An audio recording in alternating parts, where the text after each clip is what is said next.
savoir comment écouter, comment analyser l'attitude de ceux qui nous demandent de les suivre.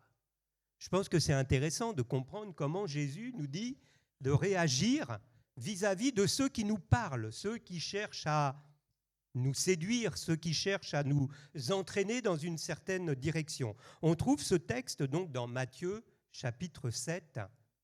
Dans Matthieu chapitre 7, verset 15, je prends ici la version Parole vivante.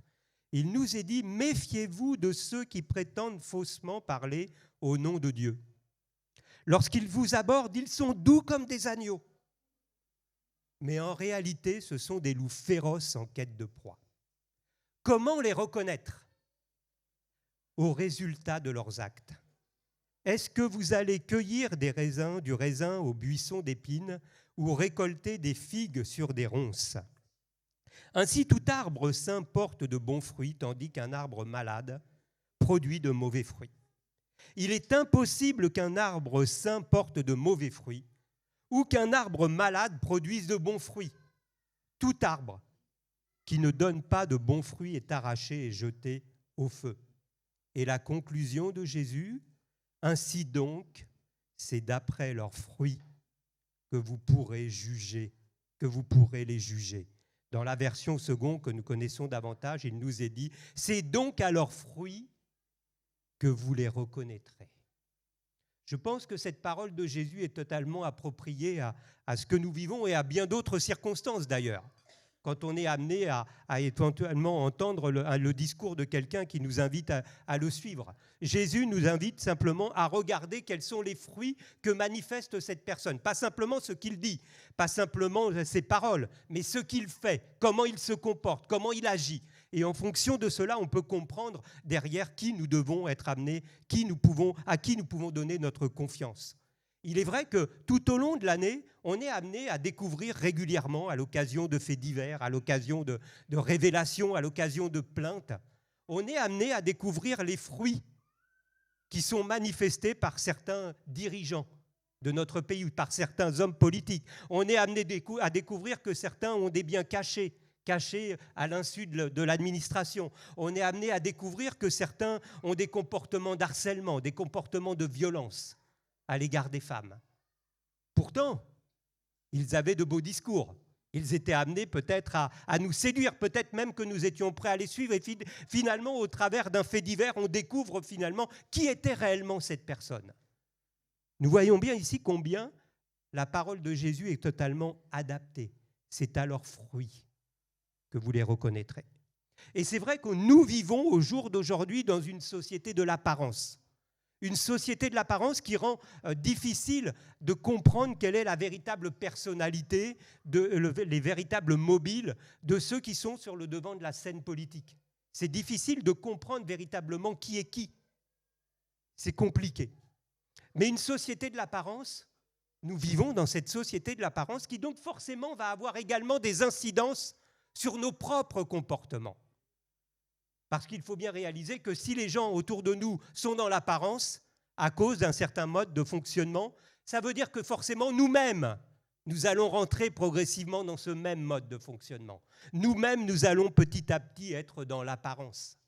Or, ce qui intéresse Jésus, c'est ce que nous voyons au travers de cette parabole, ce qui intéresse Jésus particulièrement, ce sont les fruits que nous portons nous-mêmes en tant qu'enfants de Dieu, en tant que disciples. Ce qui intéresse Jésus, ce ne sont pas nos paroles, ce ne sont pas même nos chants le dimanche simplement, mais ce sont les fruits que nous portons, comment nous agissons, comment nous nous comportons, quelle est la réalité de notre engagement, de notre communion avec lui, c'est cela qui l'intéresse. Nous pouvons très bien agir et avoir l'apparence du chrétien. Nous pouvons très bien avoir l'apparence du bon disciple, du disciple engagé, fidèle, celui qui ne fait jamais de faux pas. Nous pouvons avoir l'apparence de cela. Mais ce sont les fruits que nous manifestons qui vont démontrer la réalité de notre amour pour Dieu. Ce sont les fruits que nous portons qui vont démontrer réellement quelle est notre communion avec Dieu. Parce qu'en fonction de cet amour, de cet attachement à Dieu, de notre communion avec lui, nous allons avoir un certain comportement. Et là, nous ne sommes plus dans l'apparence, nous ne sommes plus dans les formules, nous ne sommes plus dans les slogans. nous sommes dans la réalité. L'homme par lui-même, nous dit la parole de Dieu, ne peut pas porter de bons fruits. Il nous est dit toujours dans ce texte que nous avons cité de départ, Matthieu 7, un mauvais arbre ne peut pas porter de bons fruits. Et la réalité, c'est que tant que nous ne sommes pas libérés du péché, tant que notre nature n'a pas été transformée par l'action du Saint-Esprit, nous manifesterons les œuvres de la chair. C'est la réalité. Les œuvres de la chair, c'est Galates 5, verset 19, les œuvres de la chair, et les œuvres de la chair, elles sont en nous. On peut dire ce que l'on veut, on sait très bien comment on est. C'est une réalité, mais lorsque nous sommes transformés, alors l'œuvre de Dieu va agir en nous. Mais derrière, quelquefois, l'apparence de la respectabilité, quelquefois, il y a notre propre nature, il y a la colère, il y a l'impatience, il y a l'orgueil, il y a la jalousie. Jésus veut changer cela dans nos vies. Jésus veut changer cela dans nos vies, frères et sœurs. Si nous venons à l'église, ce n'est pas simplement parce que nous voulons accomplir un acte religieux le dimanche matin. Si nous venons ici à l'église, c'est pour être transformés par Jésus. Nous voulons progresser, nous voulons aller de l'avant, nous voulons porter du fruit pour Jésus. Ça doit être notre objectif à chacun.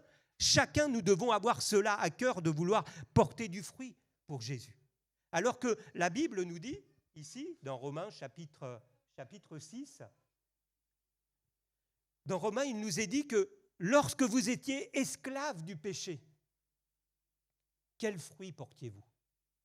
Quels étaient les fruits avant de venir à Jésus, avant de se laisser transformer véritablement par Jésus? Quels étaient les fruits que nous portions ? La parole de Dieu ici, sans les citer, nous dit simplement des fruits dont vous rougissez aujourd'hui. Des fruits dont vous rougissez, car la fin de ces choses, c'est la mort. Mais maintenant, étant affranchis du péché et devenus esclaves de Dieu, serviteurs de Dieu, vous avez pour fruit la sainteté et pour fin la vie éternelle. C'est ça la transformation. C'est ça la réalité. Si nous restons dans nos habitudes, si nous ne nous laissons pas transformer par le Seigneur, nous restons dans ces œuvres qui ne sont pas belles à voir. Et nous ne sommes pas meilleurs que ceux du dehors. Mais si nous nous laissons transformer par Dieu, alors nous voyons l'action de Dieu. Si nous avons ce désir de porter des fruits pour Dieu, Dieu va nous transformer. Dieu va transformer mon cœur. Et il va me permettre d'être une bénédiction pour ceux qui sont autour de moi. Ça, c'est la réalité de la parole de Dieu. Ça, c'est la réalité de la bonne nouvelle. C'est pour cela que quand Jean-Baptiste attirait à lui des hommes et des femmes, que leur disait-il ? Vous vous rappelez ce que disait Jean-Baptiste lorsqu'il attire des hommes et des femmes? Il les invite à produire des fruits dignes de la repentance. On n'était pas dans l'apparence là, C'était même assez sévère comme message. On n'était pas dans l'apparence. Il leur disait « Ah oui, vous venez à moi !» Eh bien maintenant, prouvez que votre cœur est changé, prouvez que vous avez le désir d'être différent. Et c'est ce qu'il nous est dit ici dans ces textes, je prendrai d'autres versions, il nous est dit « Produisez du fruit qui confirme votre changement d'attitude. » Dans la parole vivante, il nous est dit « Prouvez que vos actes, prouvez par vos actes que votre changement est réel. » On n'est plus dans l'apparence, on est dans la réalité. Parce que ce n'est pas de l'apparence, être chrétien. Être disciple de Christ, on n'est plus dans l'apparence, c'est une réalité. C'est un engagement que nous avons pris pour essayer de marcher avec le Seigneur de mieux en mieux. Et si nous avons ce désir de marcher de mieux en mieux avec le Seigneur, nous porterons du fruit. C'est pour ça que Jean-Baptiste disait à ces hommes, à ces femmes qui venaient à lui, « Mais ne prétendez pas en vous-même que nous avons Abraham pour père. » On n'a que faire de cela. Ne prétendons pas ici que nous avons 10, 15, 20 ans de baptême. Mon baptême relève d'il y a des années de marche avec le Seigneur. Peu importe. Ne prétendez pas simplement que vous venez à l'église ou que vous donnez votre offrande. Ce qui intéresse le Seigneur, c'est les fruits que nous portons, frères et sœurs. Nous devons porter du fruit. Nous devons porter du fruit. L'arbre peut avoir une belle apparence, mais le fruit peut ne pas être bon. On peut avoir l'apparence du bon chrétien, mais c'est le fruit qui importe. Est-ce que le fruit est bon? Est-ce que le fruit est à la gloire de Dieu? Ce qui importe, ce sont les fruits. Si nous voulons, en tant qu'Église, avoir un impact dans notre quartier, il nous faut porter du fruit. Si en tant que disciples, nous voulons être disciples de Christ, si nous voulons être des servantes, des serviteurs de Dieu, si nous voulons être le sel de la terre, il nous faut porter du fruit. Et on n'a pas d'autre choix. Le reste n'a peu d'importance. Le reste, ce ne sert à rien. Le reste ne n'est que de l'apparence. Alors, au travers de la parole de Dieu, voyons maintenant comment porter du fruit, comment porter des fruits, comment porter de bons fruits. La parole de Dieu prend plusieurs images. Elle prend plusieurs images pour essayer de nous aider à comprendre comment nous allons porter du fruit. La première de ces images que je citerai, j'en citerai 3 ce matin. La première, c'est de recevoir la parole dans la bonne terre. Recevoir la parole dans la bonne terre à partir de cette parabole de Jésus, la parabole du semeur. Frères et sœurs, que faisons-nous de la parole que nous entendons ? Que faisons-nous de la parole que nous lisons ? Dieu nous a donné sa parole. Lorsque nous nous réunissons comme cela en communauté, il y a toujours un moment donné où nous entendons la parole de Dieu. Vous avez chacun une Bible. J'espère que vous la lisez. La Bible, la parole de Dieu ne nous dit pas simplement qu'il faut la lire. Elle nous invite à la méditer, à prendre du temps, à réfléchir à ce que Dieu veut me dire au travers de cette parole que je viens de lire aujourd'hui, qui est pour moi aujourd'hui. Qu'est-ce que Dieu veut me dire ? Qu'est-ce que nous faisons de la parole que nous écoutons ? Qu'est-ce que nous faisons de la parole que nous lisons ? Quelle est notre attitude à l'égard de cette parole, frères et sœurs ? Est-ce qu'en tant que disciples de Christ, est-ce que vous croyez que Dieu peut vous parler par sa parole ? Est-ce que vous croyez que Dieu peut vous changer ? Est-ce que vous croyez que Dieu peut vous corriger, que Dieu peut vous instruire, que Dieu puisse vous convaincre ? C'est ce que nous dit la parole de Dieu. Toute écriture est faite pour nous convaincre, pour nous instruire. Pour nous instruire, pourquoi ? Pour avoir plus de connaissances ? Pour avoir un doctorat en religion ? Pas du tout. Si elle veut nous transformer, cette parole, c'est justement pour que nous soyons des hommes et des femmes accomplis à toute bonne œuvre. Une parole qui sera capable, qui va nous rendre capables, d'avoir une vie qui va porter du fruit. C'est à cela que sert la parole de Dieu, frères et sœurs. Cette parole peut-être qui est dans un coin dans votre maison que vous n'ouvrez même plus, c'est cette parole. Dieu a décidé de vous parler, de vous transformer au travers de sa parole. Nous devons prendre du temps à lire sa parole. Nous ne devons pas simplement écouter des messages qui sont tout faits, des messages où nous n'avons plus qu'à réécouter.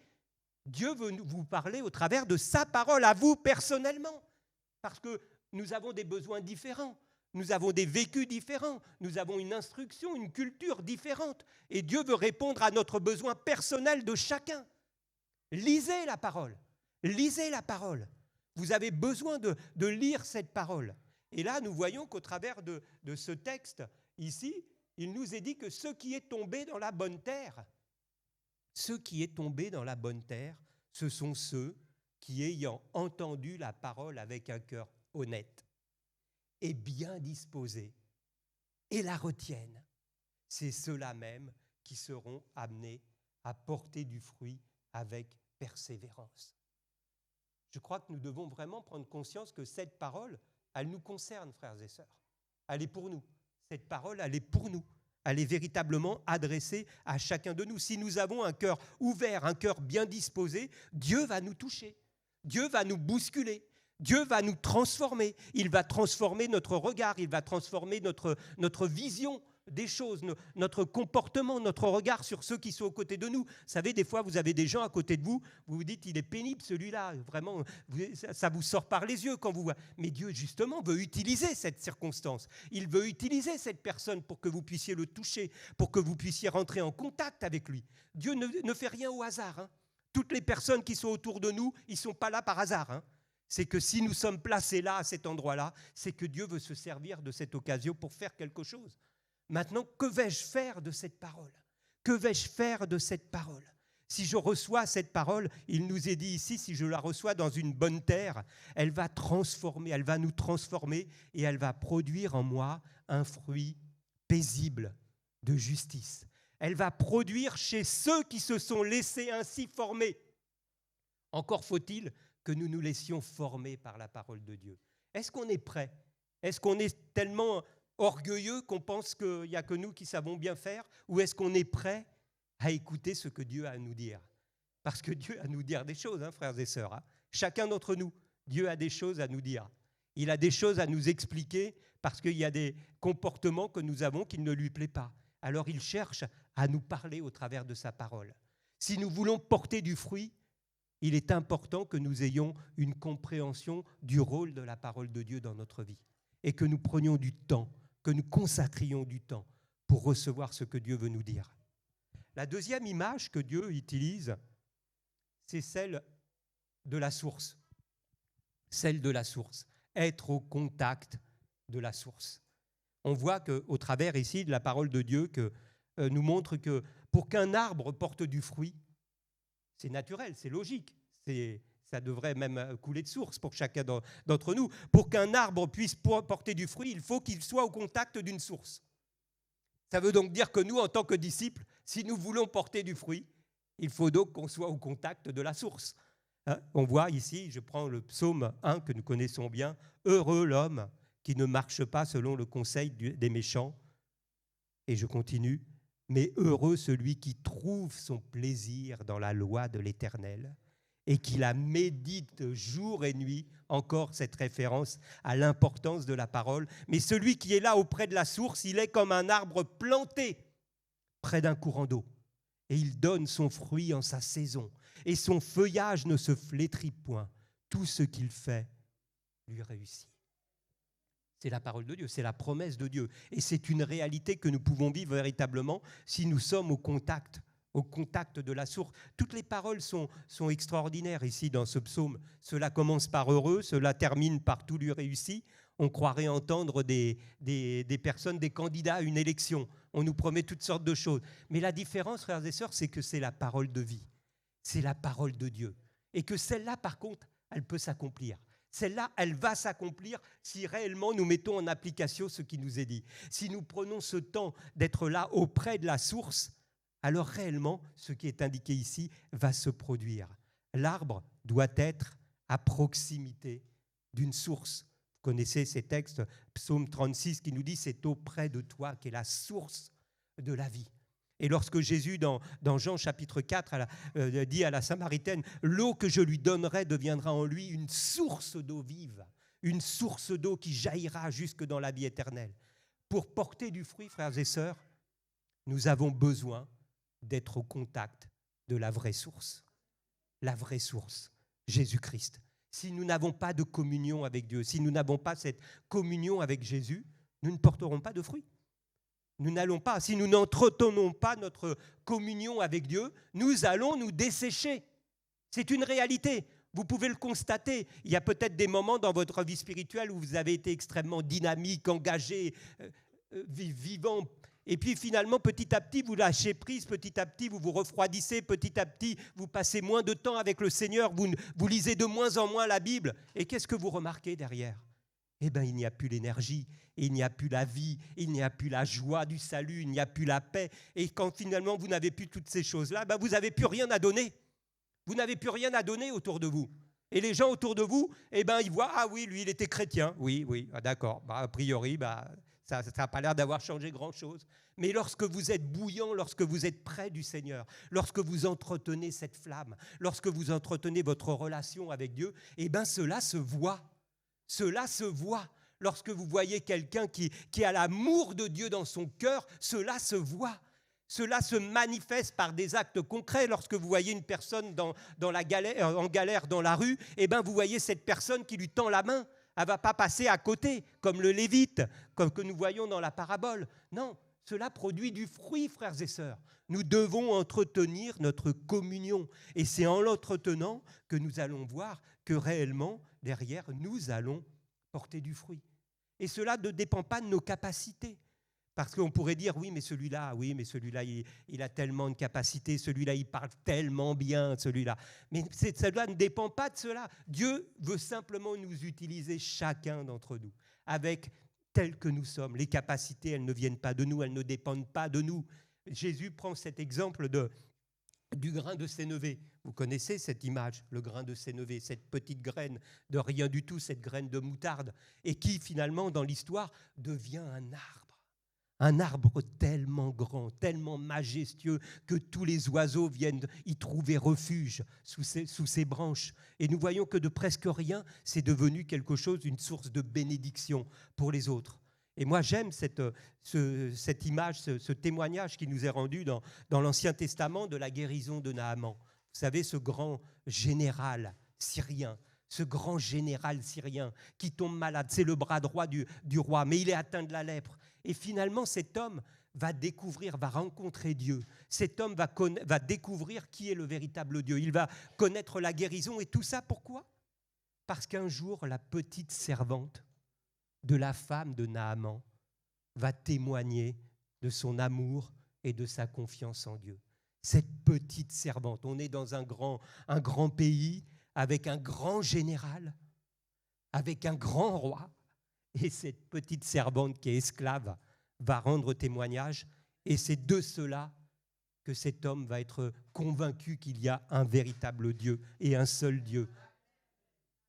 Voilà ce que Dieu peut faire lorsque nous sommes attachés à lui et que nous entretenons notre relation auprès de la véritable source. Le troisième point que je voulais souligner, porter du fruit. Dieu nous donne cette image que vous connaissez bien également, sûrement, demeurer en moi. C'est cette image que nous avons dans Jean chapitre 15, verset 4, du sarment et du cep. Comme le sarment ne peut de lui-même porter du fruit s'il ne demeure attaché au cep, ainsi vous, cette fois-ci cela s'adresse à nous, ainsi vous ne le pouvez pas non plus si vous ne demeurez pas en moi. Je suis le cep, Jésus-Christ. Vous êtes les sarments, vous chacun des disciples. Celui qui demeure en moi et en qui je demeure porte beaucoup de fruits, car sans moi, vous ne pouvez rien faire. Si nous ne sommes pas attachés au cep,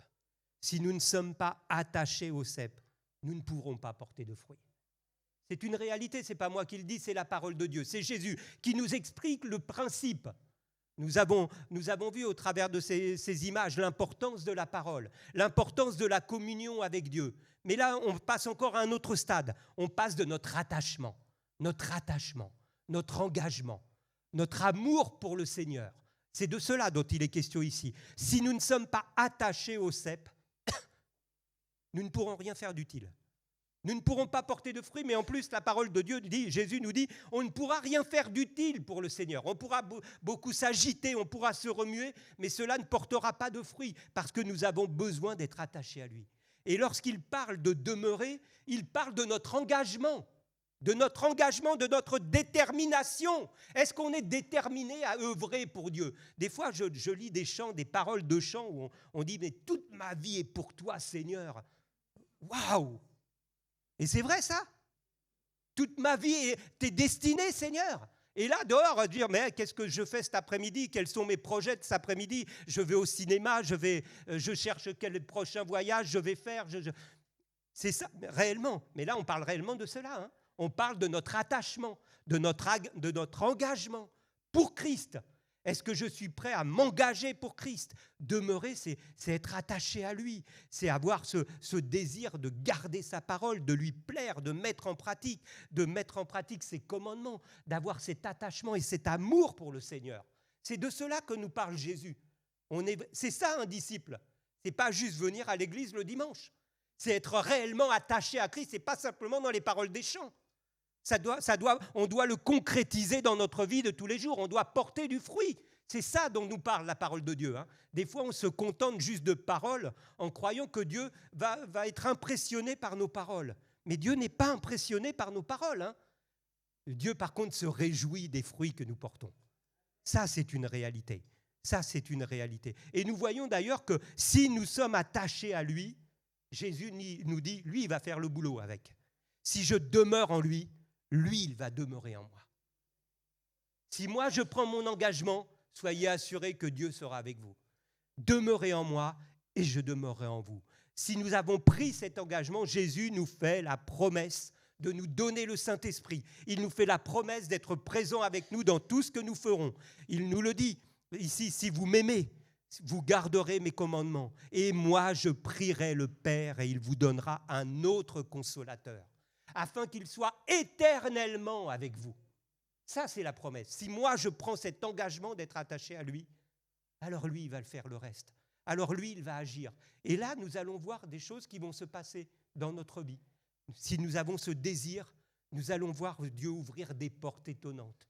Nous allons voir des situations, des cœurs s'ouvrir, des rencontres, se faire des rencontres inattendues, des personnes dont nous ne pouvions même pas imaginer que nous serions amenés à leur adresser la parole. Nous allons voir Dieu agir dans notre vie. J'aimerais maintenant aborder la question des fruits, mais quels fruits ? De quels fruits parlons-nous ? Il était question ici de porter du fruit. De quels fruits parlons-nous ? Tout être humain porte des fruits. On est tous amenés à porter du fruit. Hein. Et des fois, des fruits qui ne sont pas toujours très beaux à voir. Hein, que ce soit la colère, la jalousie, l'égoïsme, la méchanceté. Ce sont des fruits que nous pouvons manifester au quotidien. Mais Dieu ne parle pas de ces fruits-là. Hein. Dieu a d'autres projets pour nous. Hein. Et Dieu désire au contraire que nous portions des fruits d'une toute autre nature. Il nous est dit dans Jean chapitre 15, verset 8, « Si vous portez beaucoup de fruits, c'est ainsi que mon Père sera glorifié. » Si nous portons du fruit, c'est pour la gloire de Dieu. Ce n'est pas pour notre propre gloire. Ce n'est pas pour pouvoir se mettre en avant. Hein, moi, j'ai fait ci, moi, j'ai fait ça. Moi. Ah, moi, je suis, ah là là, qu'est-ce que je suis doué, moi, pour parler aux gens. Ce n'est pas pour ça hein, qu'on parle de ça. C'est pas ça le but. Le but, c'est la gloire de Dieu. C'est de réjouir le cœur du Père, celui qui est mort à la croix pour nous, celui qui a envoyé son Fils mourir à la croix pour nous. On veut lui rendre en retour quelque chose. On a envie de lui rendre quelque chose. On a envie de lui manifester quelque chose en retour. C'est de cela dont il est question. Ici, Dieu veut que nous portions du fruit qui lui fasse plaisir. Le royaume de Dieu, nous est-il dit, c'est le texte d'ailleurs, je crois que j'ai cité, le royaume de Dieu, ce n'est pas le manger et le boire. Vous savez qu'on est tellement occupé à nos préoccupations. On a tellement de projets dans ce monde. Hein. Il y a tellement de choses qu'on aimerait faire dans ce monde. Hein, des choses qu'on n'a pas encore fait, des sorties, des rencontres, des expériences, des choses là où waouh, on a fait ça, c'est extraordinaire, on a fait tel voyage, c'est merveilleux. Hein, mais là, ça, on ne parle pas de ça, malheureusement. Non, je suis désolé de casser un peu l'ambiance, mais il n'est pas ici en train de parler de ça. Hein. Ce n'est pas le royaume de Dieu, ce n'est pas le manger et le boire, mais les fruits dont nous devons parler, il est question de justice, de paix, de joie. Par le Saint-Esprit. C'est cela qui est concret. C'est cela les fruits qui intéressent Dieu. C'est est-ce que j'ai manifesté des fruits de justice autour de moi, des fruits où je manifeste ma joie, ma paix, ma solidarité, l'entraide. C'est cela dont on parle ici. Qu'est-ce que je manifeste ? C'est ça les fruits qui intéressent Dieu. C'est ça les fruits que Dieu veut voir de ses disciples, de ses enfants. Comprenons que c'est ça que nous devons manifester autour de nous. Des fois, on passe tout droit, on ne voit même pas les gens qui sont autour de nous. Ouvrons nos yeux autour de nous. Il y a des fruits à manifester, frères et sœurs. On a tellement de choses qu'on pourrait faire. Il y a tellement de choses qu'on pourrait faire. Par l'action du Saint-Esprit, Dieu veut nous transformer. Dieu veut transformer notre caractère. Et vous connaissez ce texte. Désolé, je crois que j'ai éternué. C'est bon, c'est passé pour cette fois-ci. Dieu veut transformer notre nature. Vous savez, on connaît ces textes, on les connaît par cœur, mais pourtant c'est concret. Si je me laisse transformer par la parole, si je passe du temps auprès de la source, si j'ai cet attachement, cet amour pour le Seigneur, mais réellement nous allons manifester le fruit de l'esprit. Hein. C'est pas de l'abstrait. Hein. Si nous avons ce désir en nous, Dieu va transformer notre regard. Dieu va transformer notre cœur et il va nous permettre de manifester l'amour, la paix, la joie, la bienveillance, la bonté, la douceur, la patience, toutes ces choses qui nous sont si difficiles, que nous lisons depuis des années dans notre Bible. Mais tout simplement, cela trouve sa source dans la base. C'est la réalité de notre vie avec Christ tous les jours que nous allons manifester ce fruit de l'esprit. Parce que c'est le désir de Dieu que ses enfants manifestent ce fruit. C'est le désir de Dieu de voir que tous ses enfants manifestent le fruit de l'esprit. Pas un de temps en temps, pas une fois de temps en temps dans l'année, mais que dans toutes nos rencontres, les gens puissent dire « il est différent ». Cette personne, il y a une joie qui émane de cette personne. Quand je suis avec cette personne-là, c'est différent. Il m'apporte quelque chose. Des fois, on a la grâce des fois d'entendre ce type de témoignage autour de nous. Mais c'est Dieu qui agit en nous et c'est Dieu qui fait ce travail et qui permet d'ouvrir le cœur des autres, mais parce que nous sommes amenés à porter du fruit. Dieu sait que ce n'est pas naturel chez nous. Dieu sait que c'est un combat chez chacun d'entre nous. Mais si nous prenons cette décision, si nous prenons cet engagement de marcher avec Dieu, soyez assurés que Dieu va faire le travail, que Dieu va faire le reste. Dieu va nous aider dans cette marche, il va nous permettre d'aller en avant si nous prenons cette décision de le servir. Il va développer ce fruit d'une autre nature dans notre vie. J'aimerais donc poser cette question ce matin. Volontairement, voulons-nous porter du fruit ? Voulons-nous porter du fruit ? Ah, on vient le dimanche. Mais pourquoi on vient ? Pourquoi venons-nous à l'église le dimanche matin ? Pourquoi venons-nous ? Peut-être parce qu'on est content de voir les frères et sœurs, peut-être parce que la louange nous fait du bien, peut-être parce qu'on aime bien entendre une parole pour la semaine qui nous rebooste un petit peu. Mais lorsque je viens à l'église, ce n'est pas pour entendre, ce n'est pas pour recevoir. Quand je viens à l'église, chacun d'entre nous, nous devons venir à l'église pour donner. Nous devons venir à l'église pour partager. Nous devons venir à l'église pour apporter quelque chose à mes frères et sœurs. Pas uniquement pour recevoir, hein. Ce n'est pas ça un disciple. Hein. Le disciple, il est là pour donner. Et croyez bien que si on ouvrait nos yeux, si on ouvrait nos oreilles, si on ouvrait notre cœur, je pense qu'on va découvrir les besoins qui sont autour de nous dans la salle. Parce qu'il y a des gens malheureux dans la salle. Il y a des frères et sœurs qui sont malheureux dans la salle, qui vivent des situations inextricables, des situations où ils ne peuvent même pas imaginer qu'ils vont sortir de cette situation. Et nous, on salue, que Dieu te bénisse. Oui, mais ce n'est pas suffisant, frères et sœurs. Si notre cœur est ouvert, on va regarder. Quand je vais regarder le regard de mon frère et de ma sœur, je vais comprendre que ça ne va pas. Et quand je vois le regard qui ne va pas, je dois m'arrêter. C'est mon devoir en tant qu'enfant de Dieu, en tant que disciple, si je veux porter du fruit. Et c'est cela, les fruits que Dieu désire. Les fruits qui rendent gloire à Dieu. Les fruits dont nous avons parlé tout à l'heure, et mon Père sera glorifié. Et lorsque je fais cela, mon Père est glorifié. C'est cela qu'attend de Dieu. Est-ce que nous voulons manifester du fruit ? Pas simplement même à l'église, dans toutes nos activités du dehors. Nous avons toutes sortes d'activités, que ce soit dans la scolarité, que ce soit dans le domaine professionnel, dans les loisirs, dans le sport. Nous avons des activités, mais là aussi, nous devons manifester du fruit. Nous devons provoquer un changement chez les gens qui nous entourent. On n'y va pas simplement comme les autres. On doit y aller en tant que disciple de Christ, avec ce désir de manifester une attitude différente. Vous savez, notre entourage ne pourra être changé que si nous manifestons une attitude différente de ceux du monde. Hein. Notre entourage, la ville, ne va pas évoluer, ne va pas changer si nous ne manifestons pas du fruit. Nous devons manifester du fruit au travail. Dans mon lieu professionnel, on a tous des activités, que ce soit le travail, que ce soit la scolarité, on est tous amenés à rencontrer des gens tout au long de la semaine. C'est là que je dois provoquer un changement. C'est là qu'on doit voir que je porte du fruit. C'est là qu'on doit découvrir que je suis disciple de Christ. Pas simplement parce que je vais à l'église le dimanche, mais dans mon attitude de tous les jours, cela doit se voir. Cela doit se voir, frères et sœurs. Je crois qu'on vit une période particulière. Je crois que de plus en plus, on est amené à constater que la société dans laquelle nous vivons, elle est fracturée. On s'aperçoit que de plus en plus, et vous allez voir encore plus dans les jours qui viennent, qu'il n'y a plus de cohésion sociale dans ce pays. Il n'y a pas de cohésion.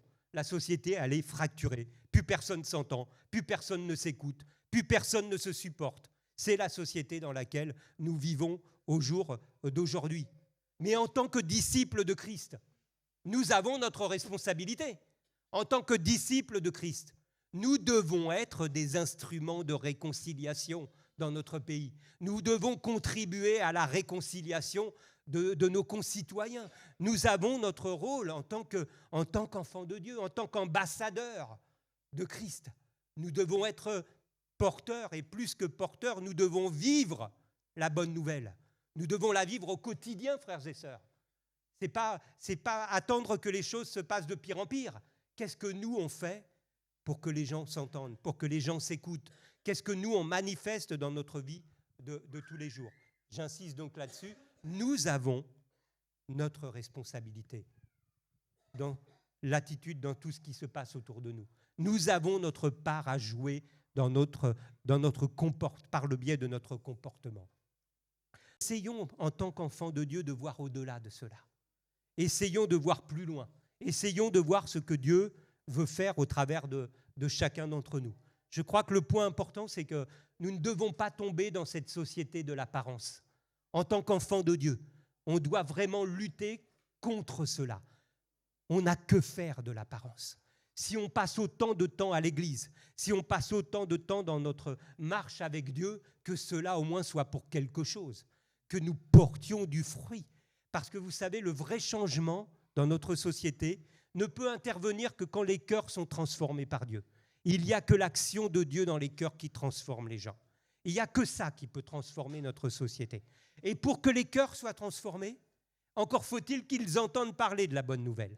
Encore faut-il qu'ils voient des personnes qui ont rencontré Dieu, des personnes qui marchent avec Dieu, des personnes qui sont capables de témoigner de l'amour de Dieu.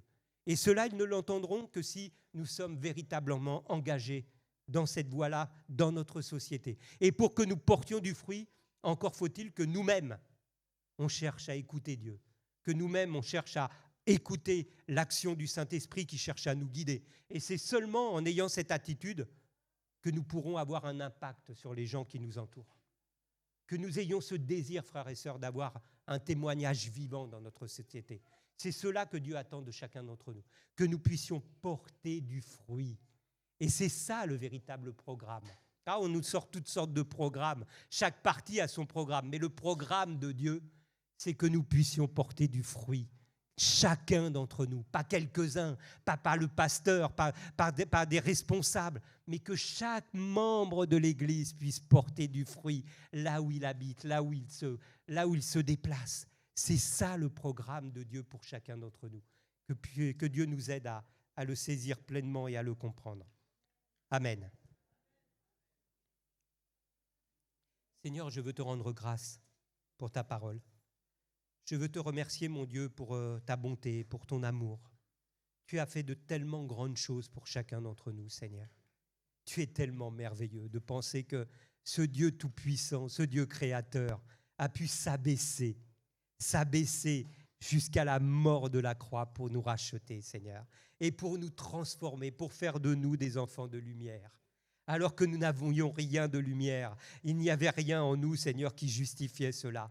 Mais tu l'as fait, Seigneur, pour pouvoir utiliser chacun de tes enfants pour ta gloire. Je te remercie pour ta bonté. Mais je te prie, mon Dieu, dans ta grâce, de nous aider à comprendre ce que tu veux faire de nos vies. Nous aider à comprendre, Seigneur, que toutes ces occasions que tu places sur notre chemin, c'est justement pour que nous puissions bénir en ton nom. C'est pour que justement nous puissions manifester ta gloire, manifester ta grâce, manifester ta bonté. Aide chacun de tes enfants à comprendre que nous ne devons pas être dans l'apparence, Seigneur, mais que nous devons être concrets dans notre engagement. Peu importe ces aspects de doctrine, de religion, mais que nous puissions véritablement être conduits par toi et être utiles entre tes mains dans notre pays. Que ton nom soit béni. Amen.